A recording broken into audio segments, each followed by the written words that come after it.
Welcome to Defeat Your Cravings, hosted by Dr. Glenn Livingston, PhD. Glenn has held his doctorate in psychology for more than 30 years and is also a former multi-million-dollar consultant to the big food industry and uses his experience to help you defeat your cravings. This show will help you to focus on dramatically reducing cravings and leave the diet mentality behind, so you can more easily and effortlessly achieve your health, fitness, and body composition goals. Please remember, no doctor-patient relationship is created via this show, and you are responsible for confirming any changes to your diet, health, or psychological routines with an appropriately licensed professional before implementing them.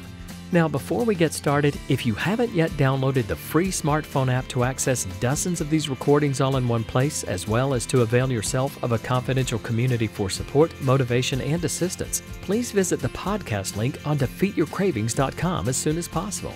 And now, here's your host, Dr. Glenn Livingston.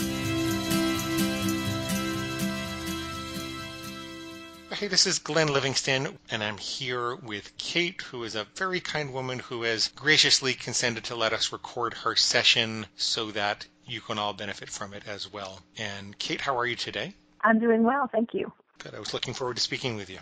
Thank you. I was looking forward to this too. I'm hopeful. Tell me why. Reading was helpful to me because it wasn't the same old of don't eat this and don't eat that until you've done this, or eat this at this time, and just trying to remember all the rules all day long and then messing one up and then saying, oh, well, forget it. I've messed it up. So that's our inner pig's favorite thing to say, right? Yep. Make a whole set of ultra complex rules that someone else created for us so that it can inevitably mess one up and say, okay, now we're free to do whatever we want. Right, the rest of the day, because we'll start over again tomorrow. Right. You read the book, and you must have had some thoughts about how you would like to change your life with it. Do you have any specific ideas about what foods or trigger behaviors are giving you trouble? Have you experimented with the book at all? Did you write a food plan? Have you written one rule? Where do you stand with everything? I know what foods trigger me as far as to just keep eating. There's two. One is processed sugar, and probably at this point any kind of sugar, including honey and dates and all that. And also, gluten bothers me. I don't have celiac disease or anything like that, but it just bothers me. But when I eat bread, and I just want to eat it all. So there's no moderation. Gotcha. Yeah, candy, I can take it or leave it. But if I have like cake or cupcake, something that's like wheat and sugar together, it's like jackpot. Like anything sweet besides whole fruit, is that what you're saying? Yes.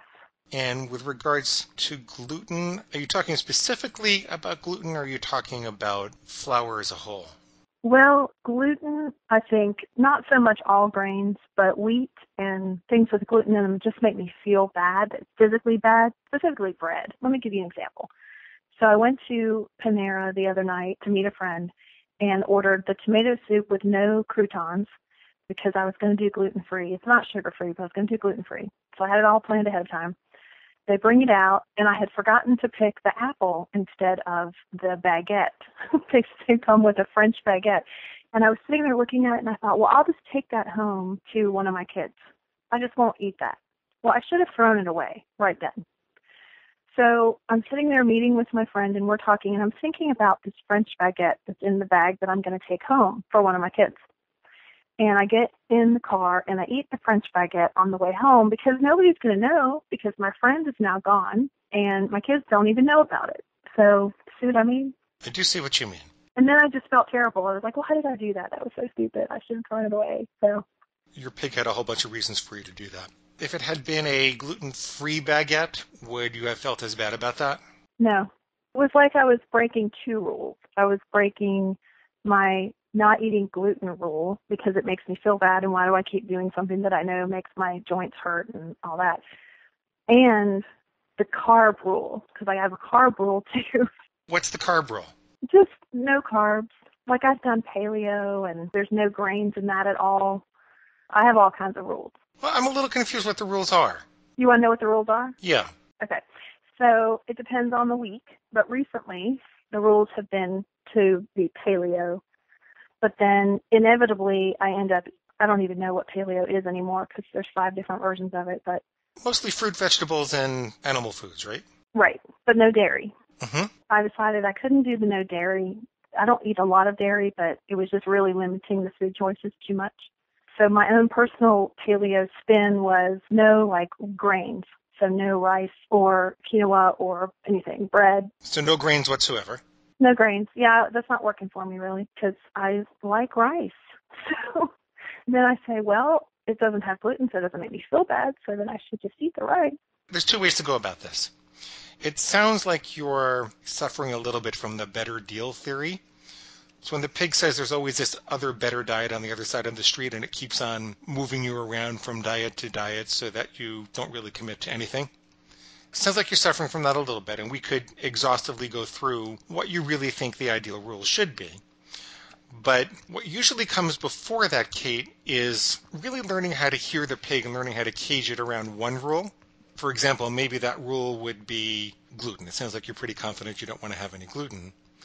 And so one way we could go would be to really just get gluten out of your life and help you to hear all of your pig squeals about gluten and live with that for a couple of weeks. And that wouldn't fix all the other problems. There would be other things that your pig would get you to eat for a couple of weeks, but you would start to get a lot more confidence about the process of creating crystal clear clarity and recognizing and purging the pig's thoughts from your head. Yes, I have thought that if I could be successful in one area, then I can move on to the next thing, which would probably be processed sugar. But I need to hit one of them first because I try to do them all at once, and then it only lasts for 3 days. I have the 3-day diet. I've had a million 3-day diets. You and me both, kiddo. And so is the one thing gluten? Would that be the thing? Yeah, I think it is because that's the thing that not only makes me binge, but also makes me feel physically unwell. Between the opioid substances and the wheat, and there are different types of reactions to gluten, and the one that causes celiac is not the only one. It depends on how which antibodies actually attack it, and so it's entirely possible, even though you don't have celiac disease, that you are having a reaction. Yes. I've noticed the difference. There have been times when I've not eaten it for a few days, and then I'll have it, and I just feel awful. But I still keep doing it. What would you like your rule to be about gluten? I think just to completely abstain, to not ever have it again. It's not worth it. Is it as simple as I will never eat gluten again? Well, it sounds that way, doesn't it? So I think I'm having trouble trusting myself to listen to me and not the pig. Perfect. That's exactly how you're supposed to feel. It's almost like there's two of you inside, right? Right. There's you who says, I will never eat gluten again. And then there's the pig inside that says, you can't do that. You've never been trustworthy in the past. Yes, that's exactly what the pig says. Yeah, I mean, you've never been able to do this, so why do you think you can do it now? You might as well just give up and have it whenever you feel like it. Mm-hmm. Or hide it from people, like as if anybody else even cares whether I eat gluten or not. So it's kind of this thing was, well, I'll just have it because I told somebody I was gluten-free, so I don't want to eat gluten in front of them, but then I'll eat it in the car. Like, why do I even think I'm tricking myself? So, What you're describing there is that your pig has convinced you that your promise is for other people, not for yourself. yes, Tell me why you never want to have gluten again. because it makes me feel bad. It makes my body hurt, and I don't have any energy. Could you be more specific? How does your body hurt? Muscles and joints ache within a few hours of eating it, and I usually get a headache, and I get sluggish and tired, sleepy. And that's probably more the carb factor, but either way, I just don't feel well. Almost like it takes away your life. Yes. It takes away your energy. If you never eat gluten again, what do you think your life is going to be like in a year? Wow, if I never eat gluten again, I think I'll look better, I'll feel better. Be specific. Well, I can see myself being more active with my kids. They're 13 to 21, so they like to bike and run, and I never do those things with them. And I always feel tired, so I don't want to go. But I could see myself being more active and spending time with them doing biking, and probably still not going to run, not on my knees, but feeling comfortable going out places. Because if I abstain from gluten, even though there's a lot of gluten-free junk food right now, I feel like I would lose weight just doing that. And I think I'd feel more comfortable in my own skin, more confident interacting, dating, whatever. You'd get to be more present with your kids. You might go biking with them. Is there anything else you might do with your kids? We like to hike, and I just cannot hike as much as they can. I gained a lot of weight on a certain medication, about 50 pounds. In the last few years, I've just said, well, I can't hike that far. You guys go on, and I'm always saying, well, when I lose weight, that's my favorite thing. When I lose weight, I'll be able to X. And it's usually hike further, we'll go camping again, things like that, things I'm not doing anymore. So you could resume making memories with the kids, making active, outdoor, fun memories with the kids. Instead of Netflix, yes. Is that important to you? Yes. You said you'd be more comfortable going out places. What did you mean by that? I don't feel comfortable in my skin. I'm probably a good 50 pounds overweight, over a healthy weight, and am very self-conscious. Got it. I can hide it usually at work. I can put on confident face, but I don't go out socially much because I just feel uncomfortable. You're not really dating because you're uncomfortable about the way that you look? Correct. So you must be lonely because of that too. Yes. If you didn't have gluten for a year, you can envision a lot of this lifting. Yes. Anything else that would happen a year from now if you'd never have gluten again? Well, I might have enough energy to pursue the master's degree that I'm trying to finish that I'm too tired to finish. So, I'd love to be able to finish that, but it requires online class from about 10 to midnight just because of my schedule, and I just keep not doing it. What are you getting your degree in? I am actually getting my degree in special education. Oh, wonderful. What a wonderful field. I work in special education now, but I'd like to finish my degree. I'm about halfway because I just am too tired to. Do you get an automatic pay bump when that happens? I do, yes. How much? Probably about $10,000. Wow. Yeah. You could get 10 grand for not having gluten again. That's a great way to look at it, yes. No gluten, I'm writing this down, equals $10,000. I like that. Am I exaggerating? No, a year. That'd be great. 10,000 a year for the rest of your life just for giving up gluten. Yes, and if I'd moved to a different state, it would probably be more than that. Kate, what else would happen if you didn't have gluten for a year? You know what?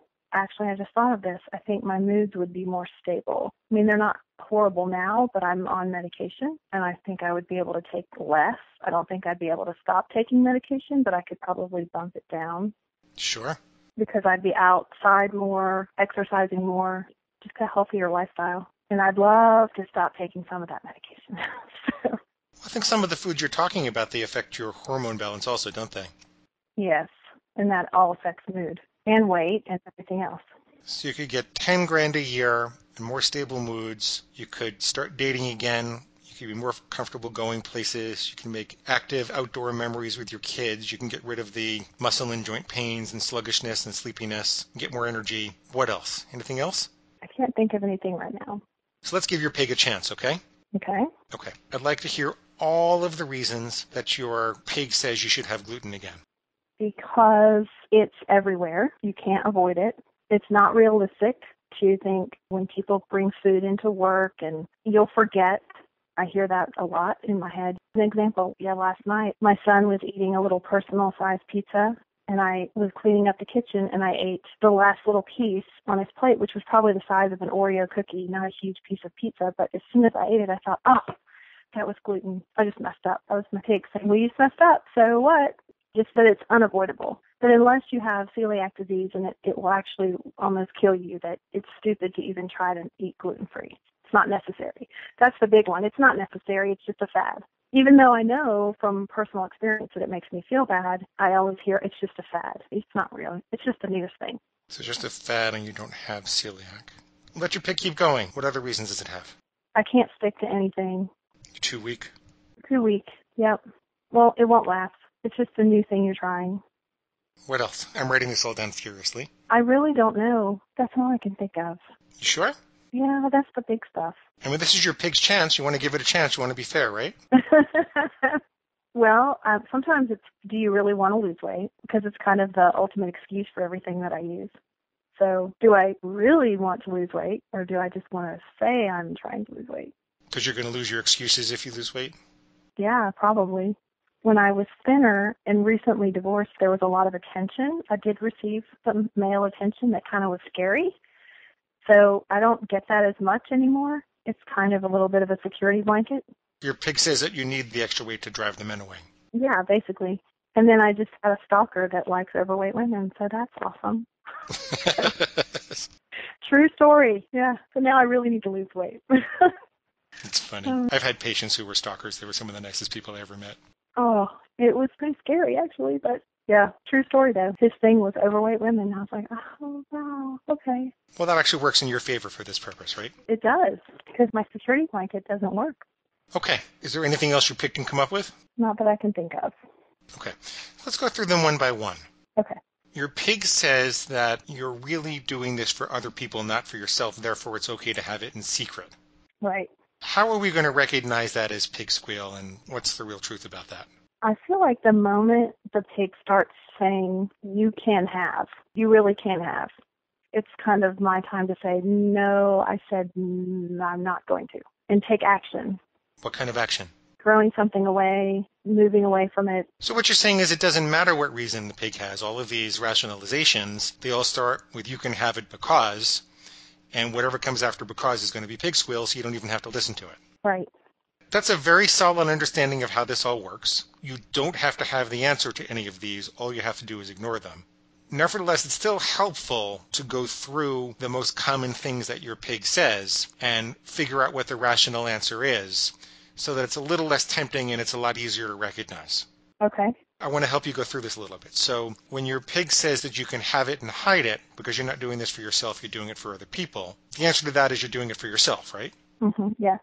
You just told me you're going to get $10,000 a year and have more stable moods and your body's not going to hurt so much and you're going to be more comfortable going out and you might start dating again and you're going to make these active memories with your children, going biking and camping and hiking, and you're going to have more energy and all these reasons. Those are all for you, right? Yes.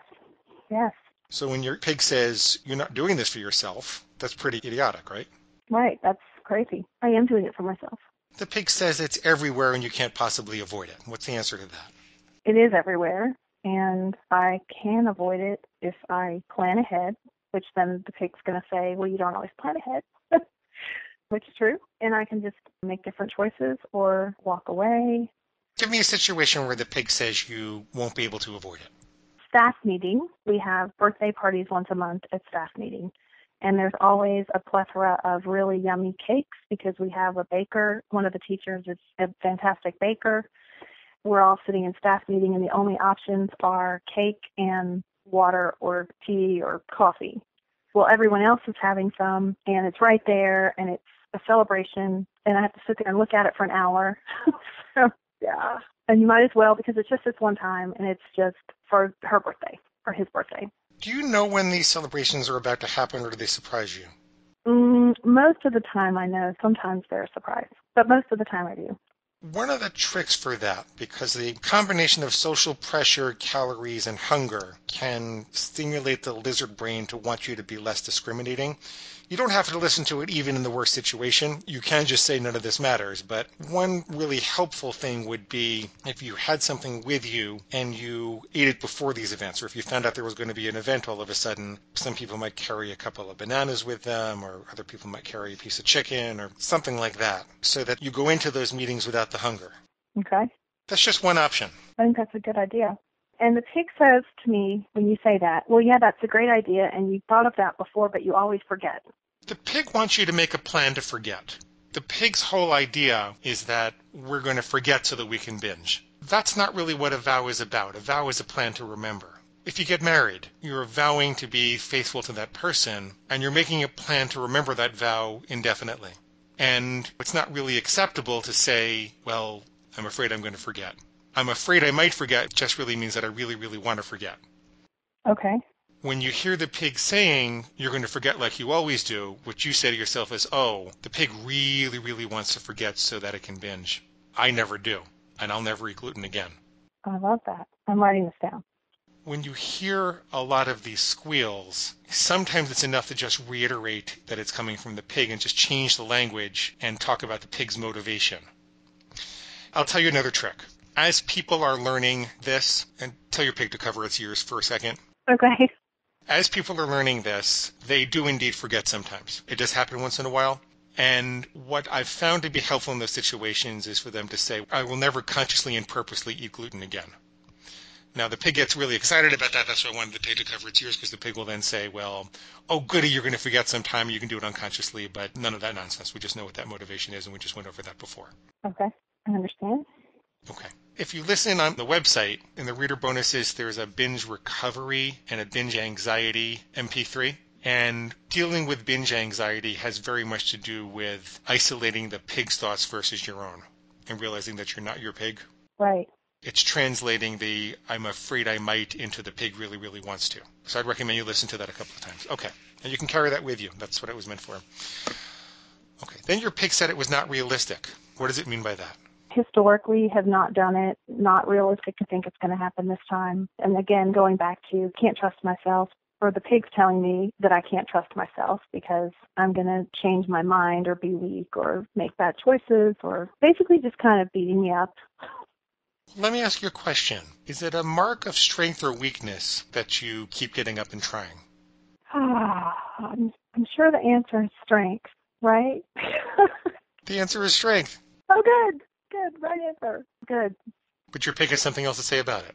Yeah. Like, dummy, can't do anything. Yeah. Sometimes I feel like if I could get through one full week, it'd be good after that.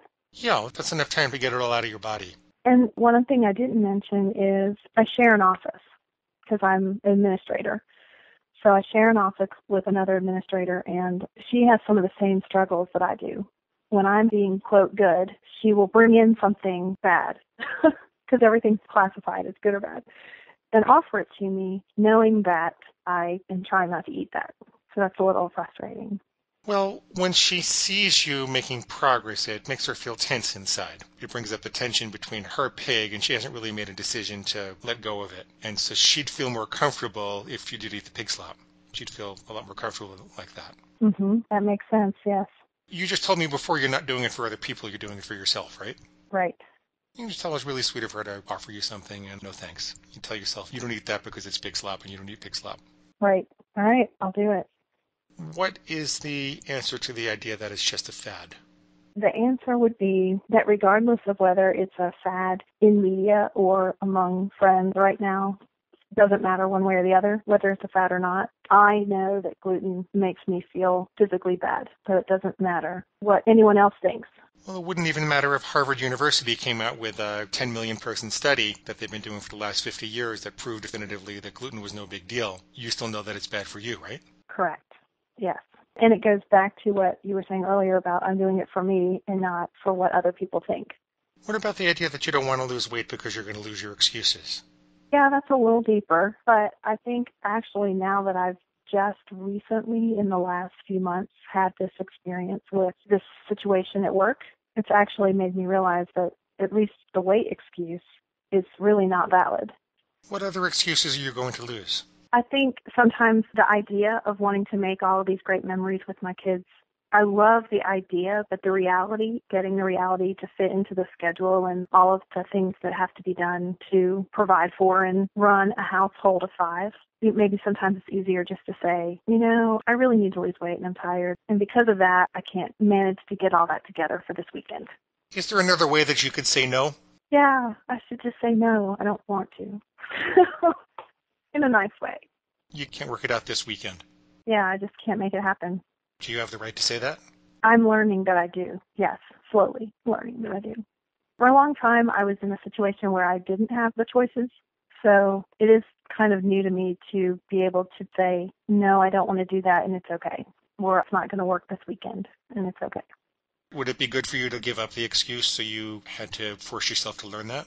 I think so, and I actually wonder if losing the weight and feeling better, I wouldn't necessarily feel the need for the excuse. The reality is life is busy, and there's going to be weekends we can't do it, but I think I would be more willing to make it happen if I had more energy, and I don't think I would feel the need for an excuse. Does that make sense? I agree with you, Kate. Yes, it does make sense. Okay, good. Oh, you're talking in a circle. Everything you're saying makes sense. The things your pig says are kind of ridiculous, but what you say make a lot of sense. Oh, good.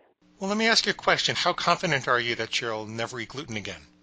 I am not as confident as I would like to be. Okay, so I'm having the moment where I just realized that the pig is telling me that I shouldn't make a vow because I can't keep it. So I, Kate, am 100% confident that I'm never going to eat gluten again. I don't care what the pig says. There you go. Because you are not your pig. That's right. I am not my pig. I have to admit, when I first read the first few pages of the book, I thought, this is crazy. But there was something about it that was intriguing in that I've sort of gotten comfortable with the idea of, hey, there really is an inner pig, and it really does have a voice, and it really does say a bunch of junk that I don't need to listen to. So over the last couple of weeks, I've been trying on that idea more and more, and it's really so valid. Yeah, it is kind of a crazy idea, but it works. It does. That's the thing. I think I was waiting to talk to you. I was so afraid I was going to, quote, do something wrong. Again, another rule, another something. So this conversation is helping me really kind of define what the pig is and what the pig is saying. Because when I was reading the book and listening to a couple of the other folks online, I kept thinking, oh, but, or the pig kept saying to me, oh, yes, but you're not going to do it right, or there's some information you still don't have that you need to do this right, and so you shouldn't start now because you haven't talked to Glenn yet. And he has the magic wand. That's right. Your pig will say the same thing between now and the next session, too. I'm sure. I just wrote that down. No magic wand. Kate, you're doing fabulous. Well, thank you. It is kind of a crazy idea, but it takes hold and it gets stronger and stronger, and it protects you from not only these things that you hear the pig saying now, but what the pig might say in the future. And it will definitely come up with new things in the future. Yes, I'm good when I write something down. There's something about writing it down that helps me. What you might want to do, and you don't have to do this, that your rule is going to hold no matter what, but what you might want to do is do a little journaling every morning and just challenge your pig to convince you to eat gluten. Go ahead, give me your best squeal today. Oh, nice. I like that idea. Like, proactive. Have at it. I'm going to beat you anyway. Like, I'm going to beat the pig. Yeah, it doesn't even have to be a fight. You just ignore it. What you do there is you force the pig to reveal its hand, and then as soon as it tries to use the same thing later on, you're going to know it was the pig. And so it's easy to ignore. I assume over time it's become easier and easier? Yeah, you stop craving things that you know you can't have. Mm-hmm. Like, I don't crave dirt. Right. You know? Even Right. though it's plentiful outside my door. Yeah. The neurological apparatus is wired for success, and when it finds that it doesn't get success with a particular strategy, it stops running that algorithm.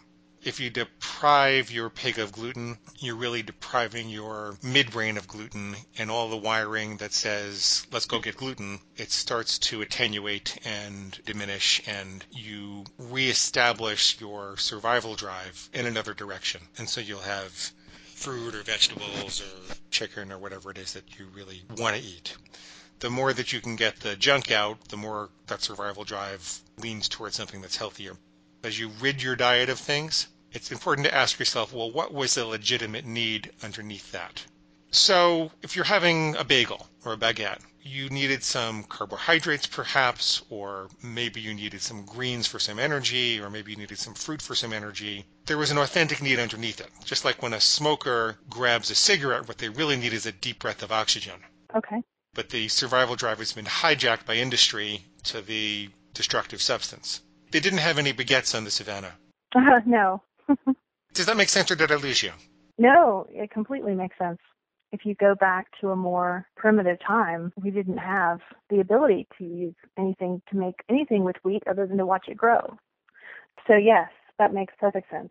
And we were all obsessed with food back then because we had to be. That was our job. We had to be obsessed with it so we'd get enough of it.